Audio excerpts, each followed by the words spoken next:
boa noite. Olá, boa noite. Começa agora o Rede TV News. Seja muito bem-vindo. Privatização da Eletrobras é aprovada pelo Tribunal de Contas da União.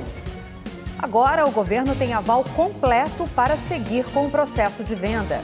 E você vai ver também.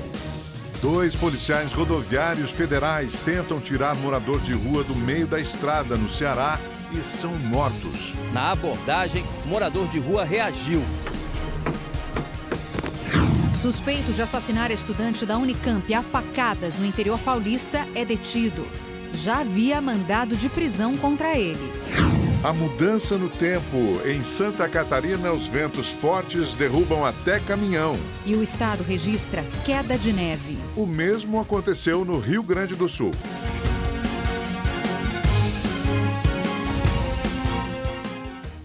E o Tribunal de Contas da União aprovou agora à noite a privatização da Eletrobras. Vamos então ao vivo a Brasília conversar com o repórter Anderson Arcoverde.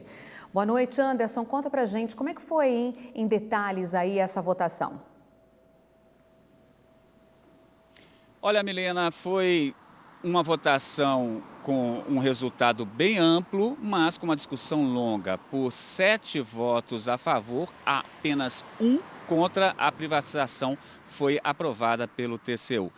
Essa discussão foi longa porque o ministro Vital do Rego, o único a votar contra, apresentou uma série de questionamentos que foram contestados e também respondidos não apenas pelo relator, mas por outros ministros da Corte. Durante o julgamento, o ministro Jorge Oliveira chegou a afirmar que o governo, com a privatização, não vai abrir mão de toda a Eletrobras, apenas do suficiente para que a empresa volte a ser competitiva. Ele lembrou que, no passado, a Eletrobras foi palco de vários escândalos de corrupção que provocaram grandes prejuízos aos cofres públicos. Vamos ouvir o que disse o ministro. O parlamento brasileiro tomou essa decisão em função do estado atual da empresa. E nós não estamos fazendo uma privatização plena, completa, transferindo uma riqueza que o povo brasileiro conquistou ao longo dos anos por particular. O Estado brasileiro não está entregando de bandeja para quem quer que seja uma riqueza construída com o suor de todo o nosso povo. O governo deve manter algo em torno de 40% das ações. A Eletrobras foi avaliada em 67 bilhões de reais. A equipe econômica espera fazer a transferência da estatal para a iniciativa privada no segundo semestre, entre julho e agosto deste ano. Anderson Arcoverde, de Brasília, para o Rede TV News. Obrigado, Anderson. E o presidente Jair Bolsonaro entrou hoje com uma representação na Procuradoria-Geral da República contra o ministro do Supremo Tribunal Federal, Alexandre de Moraes, por abuso de autoridade. A decisão foi tomada depois que Dias Toffoli, também ministro do STF, negou dar prosseguimento à ação ajuizada na própria corte por Bolsonaro.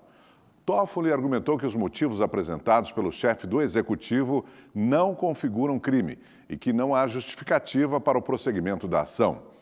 No processo, Bolsonaro acusa Moraes de cometer sucessivos ataques à democracia, desrespeito à Constituição, desprezo pelos direitos e garantias fundamentais, além de irregularidades na investigação no inquérito das fake news. A defesa do deputado federal Daniel Silveira, do PTB do Rio de Janeiro, pediu ao ministro Alexandre de Moraes, do Supremo Tribunal Federal, a suspensão de medidas contra o parlamentar. Os advogados se reuniram com o ministro no intervalo da sessão do plenário do STF. No encontro, a defesa de Daniel Silveira entregou um agravo em que pede a suspensão imediata das medidas cautelares e da multa de R$15 mil por dia de descumprimento das restrições. A defesa afirma que as medidas são indevidas, porque o deputado foi beneficiado por um decreto presidencial. O indulto foi questionado por partidos políticos, mas, ainda segundo a defesa, até o julgamento da ação deve ser considerada a presunção de constitucionalidade do decreto. Entre as restrições impostas pelo ministro estão a proibição de frequentar eventos públicos, o uso de tornozeleira eletrônica e a restrição de circulação fora do Distrito Federal e do Rio de Janeiro. Daniel Silveira foi condenado pelo STF a 8 anos e 9 meses de prisão por ter usado as redes sociais para fazer ataques ao Supremo. O presidente Jair Bolsonaro sancionou hoje o projeto de lei que torna permanente o Auxílio Brasil, com piso de R$ 400. Antes dessa proposta, o valor médio do benefício estava em R$ 224. O Auxílio Brasil foi criado pelo governo para substituir o Bolsa Família e neste ano deve custar aos cofres públicos pouco mais de 84 bilhões de reais. Amanhã, em São Paulo, acontece o Fórum Segurança Jurídica no Brasil, promovido pelo Instituto Unidos Brasil. O evento irá homenagear Ives Gandra Martins, um dos principais juristas do Brasil. O Instituto Unidos Brasil é uma entidade sem fins lucrativos que tem como objetivo melhorar o ambiente de negócios do país. Os painéis contarão com apresentações sobre as áreas tributária e trabalhista. Durante o evento, o jurista Ives Gandra será homenageado pelo legado para a advocacia brasileira. No próximo dia 19, nós teremos um simpósio para discutir a segurança jurídica para o desenvolvimento do Brasil. Teremos a presença do ministro Marco Aurélio de Mello, foi ministro do Supremo e presidente do Supremo, da procuradora Tameia Damelon, uma das mais ilustres membros do Ministério Público Federal, e eu representando a advocacia. Creio que veremos como é possível, se conseguirmos voltar a ter segurança jurídica, desenvolver os negócios, porque o Brasil tem um potencial extraordinário para o seu progresso. Um idoso morreu hoje de manhã em um núcleo da Prefeitura de São Paulo depois de passar a noite na rua. A cidade registrou a madrugada mais fria do ano. Vamos conversar com o repórter Guilherme Lopes, em São Paulo, que tem os detalhes desse caso. Guilherme, o que aconteceu? Foi o frio, é? Oi, Augusto, boa noite a você, boa noite a todos. Pois é, infelizmente, de acordo com as primeiras informações, foi sim, viu? Isaías de Faria, de 66 anos, ele estava na fila de um centro de convivência que fica na Moca, na zona leste da cidade, para pegar o café da manhã. Esse centro de convivência, ele funciona em parceria com a prefeitura. E segundo as pessoas que estavam ali, ele acabou passando mal, caiu, teve uma convulsão. O SAMU foi acionado, foi até o local, mas quando chegou, ele já tinha morrido. Um boletim de ocorrência foi registrado pela Secretaria de Segurança Pública como morte suspeita e ainda vai ser investigada. De acordo com as testemunhas que estavam ali, o Isaías passou a noite na rua, ele dormiu no frio e de manhã foi até ali para pegar o café da manhã. Esse centro de convivência não é um abrigo, ele só oferece alimentação para a população que estava naquela região. A Secretaria de Assistência Social também vai apoiar para investigar esse caso. Essa madrugada, a capital paulista registrou a noite mais fria do ano para o mês de maio. Os termômetros registraram na zona norte da cidade, ali em Santana, 6,6 graus. Só que de acordo com o Centro de Gerenciamento de Emergências da cidade, a sensação térmica foi bem menor, que é aquela sensação que a gente sente no corpo, de frio, né? Chegando a menos 4 graus na zona sul da cidade. Por causa dessa onda de frio, a prefeitura montou uma operação especial para os moradores em situação de rua. Estou aqui na Lapa, na Praça Miguel de Lerba, onde tem essa tenda.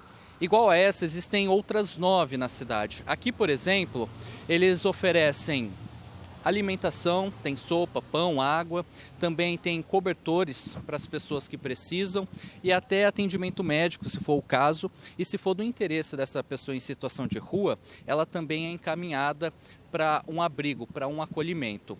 Essa tenda funciona das 6 da noite até as 10 horas da noite. De acordo com a prefeitura, elas estão espalhadas por todas as regiões da cidade, zona norte, sul, leste, oeste e também o centro. Atualmente, a prefeitura oferece 2.000 vagas em abrigos e na primeira noite 1.500 pessoas procuraram essa assistência.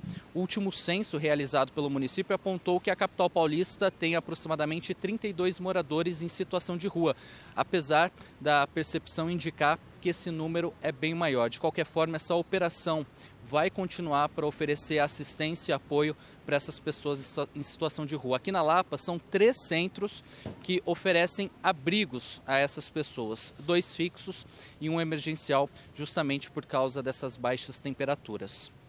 De São Paulo, Guilherme Lopes para o Rede TV News. Muito obrigada, Guilherme. E a passagem do ciclone Iaquecã causou estragos no Rio Grande do Sul. Em Porto Alegre, alguns bairros ficaram sem energia. E em Tramandaí, parte do telhado de um hospital foi levada pelo vento. Em razão da forte ventania e da chuva no início da noite, o ginásio Tesourinha de Porto Alegre abrigou 46 pessoas em situação de rua. O grupo recebeu marmitas de janta e café da manhã. Os ventos deixaram mais de 200 mil clientes sem energia elétrica. E ainda há regiões em que a luz não voltou. A instabilidade levou ao fechamento antecipado de shoppings e supermercados na capital e municípios da região metropolitana. Eventos culturais foram cancelados. O litoral foi a área mais afetada. O hospital de Tramandaí sofreu com o destelhamento por volta das 10 horas da noite. A área que desabou era onde os pacientes clínicos cirúrgicos estavam internados. Esse foi o principal dano de nossa cidade. Então, logo aconteceu isso, a gente já entrou com uma equipe aqui da Secretaria de Obras para dentro do hospital, né? A chuva e o tempo instável seguem atingindo a região, mas não com a mesma força e intensidade. A Defesa Civil do Litoral auxiliou os moradores que tiveram suas casas e estabelecimentos atingidos pelo ciclone. Já na Serra, em São José dos Ausentes, a primeira neve do ano foi registrada, com sensações térmicas negativas. Turistas e moradores da região foram às ruas curtir o evento, que não é comum no outono, especialmente no mês de maio. E em Santa Catarina, o vento chegou a quase 160 km por hora. Foi tão intenso que até virou um caminhão. O caminhão estava estacionado e tombou com a força das rajadas de vento. A imagem foi registrada por câmeras de segurança de um posto da Polícia Rodoviária Estadual na Serra do Rio do Rastro, em Bom Jardim da Serra. Segundo a polícia, o motorista de 28 anos estava dentro do veículo, mas não se feriu. Em Joinville, a ventania chegou a 72 km por hora e deixou o mar agitado. Em São Joaquim, na Serra Catarinense, os moradores registraram a neve caindo pela primeira vez neste ano. Já nevou aqui perto de quase 1 centímetro de neve. Tá, e neva bonita aqui na cidade. Olha como é que está o telhado ali da casa. A temperatura na cidade chegou a marcar 1 grau negativo. E frio, hein? E como é que será que fica a previsão do tempo, né, para amanhã? Vamos conferir então com Gabriela de França. Olá, boa noite para todo mundo. O inverno ainda não começou, mas o frio já chegando em várias regiões do Brasil. Além de São Paulo, tivemos recorde de frio também no Rio de Janeiro e em Belo Horizonte. E até no Cerrado fez um frio danado. Em Brasília, mínima de 8,8 graus apenas. Cuiabá e Goiânia, que estão acostumados com calorão, começaram aí o dia com termômetros na casa dos 11 graus e aí foi difícil sair de casa logo cedo, né? No sul de Minas, gente, tivemos um fenômeno raro de cincelo, que é quando o nevoeiro fica congelado por causa das baixas temperaturas. E alguns locais lá da região de Monte Verde fez 8 graus negativos, olha, ficou tudo congelado. Agora, no leste de Minas, várias cidades foram atingidas por um forte vendaval que causou muitos estragos e provocou a queda de muitas árvores, como a gente vê aqui nas imagens. Quinta-feira ainda vai ser de frio em todo o centro-sul do Brasil, mesmo com tempo firme, o sol aparecendo aí durante o dia, as temperaturas seguem baixas. E acreditem, vai fazer mais frio em algumas cidades aqui do centro-oeste e do sudeste do que nas capitais do sul do Brasil. Porto Alegre, por exemplo, com mínima de 10 e máxima de 16 graus. Agora em Campo Grande, onde a gente começa nosso tour de hoje, tem previsão de geada nos próximos dias. Amanhã, mínima de apenas 7 graus e à tarde não passa dos 19 graus. Goiânia pode se preparar para manhãs geladas ainda, viu? Mínimas entre 6 e e 7 graus apenas. Agora, Belo Horizonte vai esfriar ainda mais. Mínima para amanhã de 5 graus, máxima de 18. Na capital paulista, o dia começa com nevoeiro, mínima de 7 graus. E à tarde, mesmo com o sol aparecendo, a máxima não sobe, não passa, aliás, dos 15 graus. Rio de Janeiro deve ter recorde de frio amanhã. Mínima de 10, máxima de 22, mas como o tempo fica bastante carregado, com chance de chuva isolada, a sensação vai ser de mais frio ainda. E olha, o ciclone que causou estragos no sul do Brasil está se deslocando em direção a São Paulo, está em alto mar, perdeu força, mas ainda pode provocar amanhã muita ventania e deixar o mar agitado entre a costa de São Paulo, Rio de Janeiro e Espírito Santo. Fica aí o alerta. Eu fico por aqui, uma ótima noite para você. Não se esqueça de se agasalhar bem. Até amanhã. Tchau, tchau. Um funcionário da Prefeitura de Magé, na região metropolitana do Rio de Janeiro, cobriu com asfalto parte de uma linha férrea do município, interrompendo a circulação dos trens por aproximadamente 1 hora. Quando uma equipe da Supervia foi até o local, os moradores já haviam retirado o asfalto. A empresa reiterou que o asfaltamento da linha férrea representa um grave risco à operação dos trens e à segurança.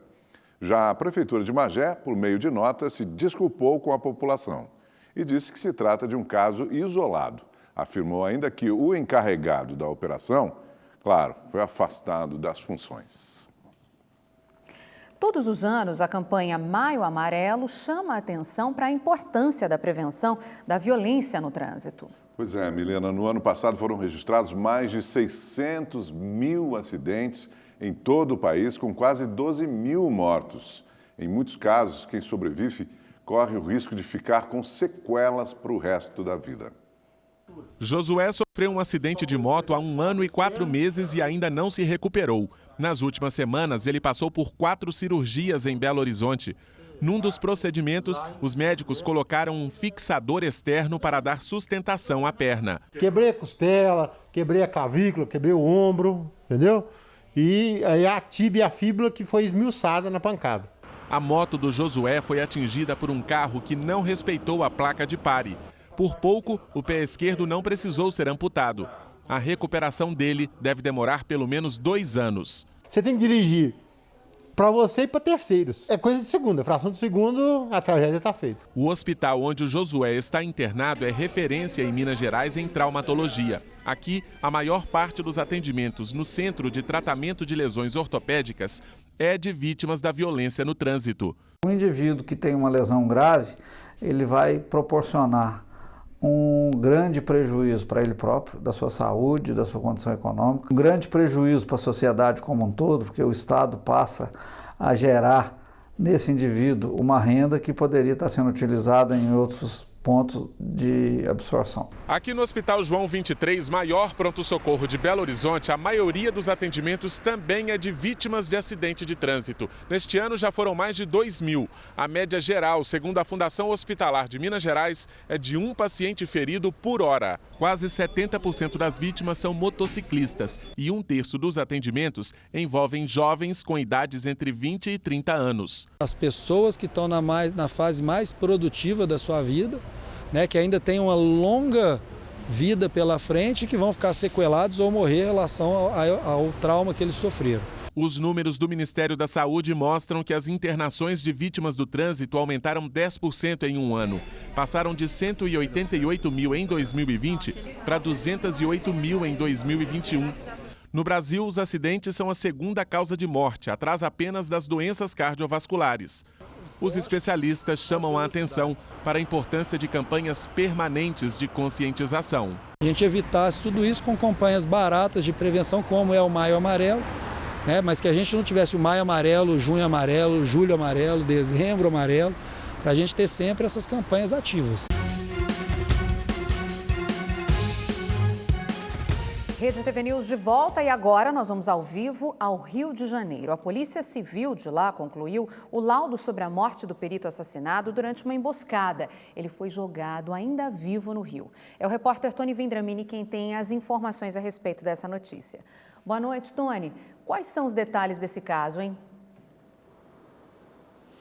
Boa noite, Milena. Boa noite, Augusto. Boa noite a todos que nos acompanham. Pois é, o laudo final da necrópsia apontou que o perito da Polícia Civil, Renato Couto, foi atingido por 3 tiros, um no abdômen, um na cintura e um na perna. Além disso, o corpo tinha sinais de afogamento, como areia e lama nas vias aéreas. Segundo os legistas, isso indica que ele poderia ter sobrevivido aos tiros se fosse socorrido a tempo. O Renato foi jogado ainda vivo no Rio Guandu por militares da Marinha.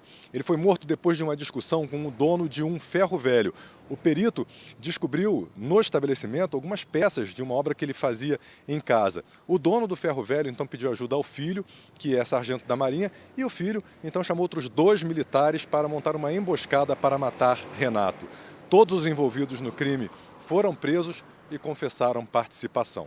Ao vivo do Rio de Janeiro, Tony Vendramini para o Rede TV News. Obrigado, Tony. E 2 policiais rodoviários federais morreram durante uma abordagem em Fortaleza. O atirador foi morto em seguida por um agente de segurança que passava pelo local. Por volta das 8 da manhã, este morador de rua, visivelmente desorientado, caminhava entre os carros na BR-116, na entrada de Fortaleza. 2 policiais rodoviários federais que atuam na região tentaram retirar o homem da via para evitar um atropelamento. Na abordagem, o morador de rua reagiu. O motorista que passava por aqui flagrou a ação. As imagens mostram os policiais em luta corporal com o morador de rua. Ele saca a arma de um dos agentes e atira contra os 2. Este outro vídeo mostra o atirador com a arma na mão e os policiais caídos. Ele tá com a arma em punho, cara aí. A violência chamou a atenção dos motoristas. Mataram 2 policiais aqui, mano. Olha aí, uma armação, mano. Aqui, mano, na entrada da BR, aqui. Mano. Minutos depois, um agente de segurança, ainda não identificado, que passava pela região, atirou contra o homem. Um helicóptero da PM pousou na rodovia para socorrer os policiais, mas eles não resistiram. As vítimas são Raimundo Bonifácio Filho, de 43 anos, e Márcio Almeida de Souza, de 53. Eles atuavam no Comando de Operações Especiais da PRF e estavam há mais de 15 anos na instituição. Deixaram esposas e filhos. Isso é triste, isso é muito duro para a nossa profissão e saber que a gente sai de casa para resguardar e guardar e proteger vidas, quando na verdade muitas vezes somos nós que seremos as vítimas, né, da violência. O atirador foi identificado como Antônio Wagner Quirino da Silva, de 31 anos, e não tinha antecedentes criminais. Ele aparece neste outro vídeo, também andando entre os carros em outra via da cidade. A Polícia Federal investiga o caso. Também no Ceará, 29 pessoas foram presas em uma operação de combate ao tráfico de drogas. As prisões ocorreram em Fortaleza e nas cidades de Crateús e Novo Oriente, no interior do estado. Segundo a polícia, durante a ação, suspeitos tentaram esconder as drogas dentro de um vaso sanitário. Os acusados vão responder por tráfico de entorpecentes e por organização criminosa. Em Guapimirim, na Baixada Fluminense, um homem foi preso por suspeita de estuprar e roubar uma mulher. A jovem de 22 anos marcou o encontro pelas redes sociais. Imagens de câmeras de segurança das ruas mostram a vítima acompanhada do homem. Na delegacia, ela contou que foi ameaçada e levada até uma cachoeira onde foi violentada. Fabrício da Silva Santos, de 29 anos, foi preso. Ele tem várias passagens por roubo e estupro e estava em liberdade provisória com tornozeleira eletrônica. Também no Rio de Janeiro, em São Gonçalo, um homem foi desarmado após ameaçar funcionários de um posto de saúde.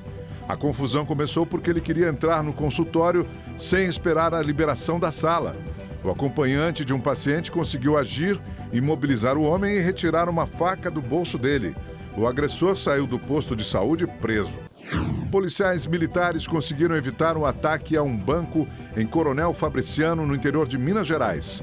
Os PMs jogaram bombas de gás dentro da agência e conseguiram render um jovem de 17 anos que participava da ação. Imagens feitas por testemunhas mostram quando ele é obrigado a deitar no chão. Outro assaltante conseguiu fugir. E em Osasco, na Grande São Paulo, 3 homens foram presos depois de fugir da Guarda Civil Metropolitana e capotar o carro. Segundo os agentes, eles foram acionados porque um ônibus estaria sendo assaltado na rodoviária de Osasco. Quando chegaram ao local, os bandidos fugiram em um carro e foram perseguidos. Na fuga, o criminoso que dirigia o veículo perdeu o controle e capotou. 3 assaltantes foram presos. Diversas malas foram recuperadas. Elas eram de passageiros do ônibus que veio do Paraguai. Dentro das bagagens foram encontrados cerca de 200 celulares. Hoje é o Dia Nacional de Combate ao Abuso e à Exploração Sexual de Crianças e Adolescentes. E houve operação contra esse tipo de crime em 2 estados. Em São Paulo, os agentes cumpriram 20 mandados de busca e apreensão na capital e outras 7 cidades do interior. 11 pessoas foram presas em flagrante. As investigações foram conduzidas pelo Centro de Inteligência Cibernética da Polícia Paulista. O objetivo é tirar de circulação os responsáveis por movimentar arquivos de pornografia infantil na internet.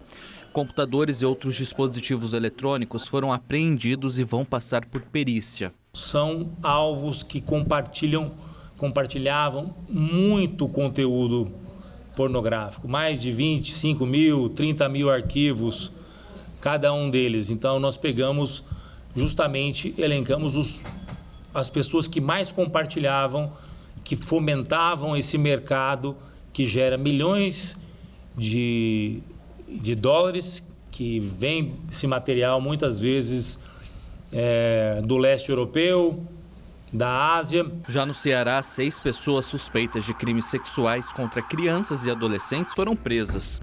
Os mandados foram cumpridos em Fortaleza e em Eusébio, na região metropolitana.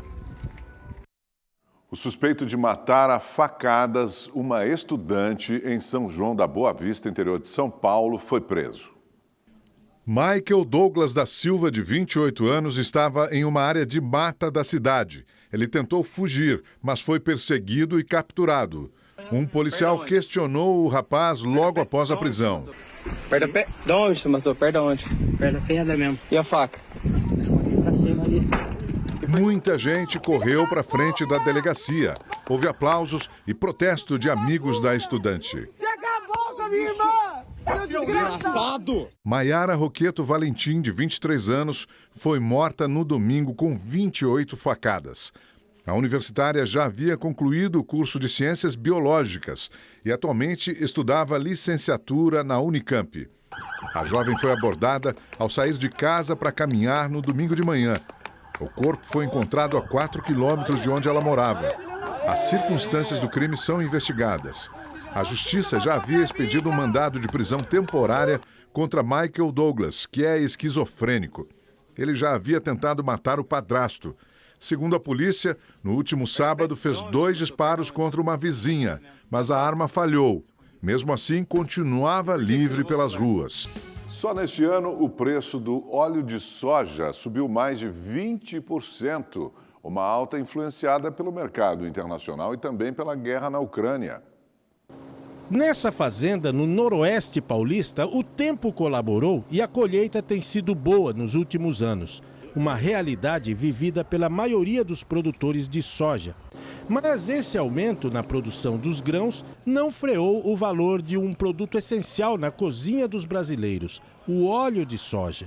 A soja, no ano passado, ela foi comercializada na faixa de 150 a 160 reais as sacas. Esse ano nós chegamos próximo de 200 reais, o valor de uma saca de 60 quilos.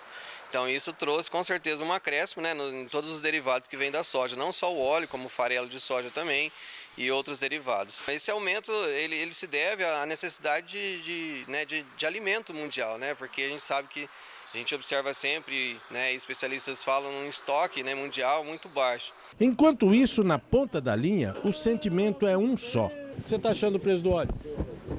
Bem caro. Caro demais. O óleo, antes dessa confusão, o de milho era 4 e pouco, não chegava a 5. Hoje o soja está esse preço.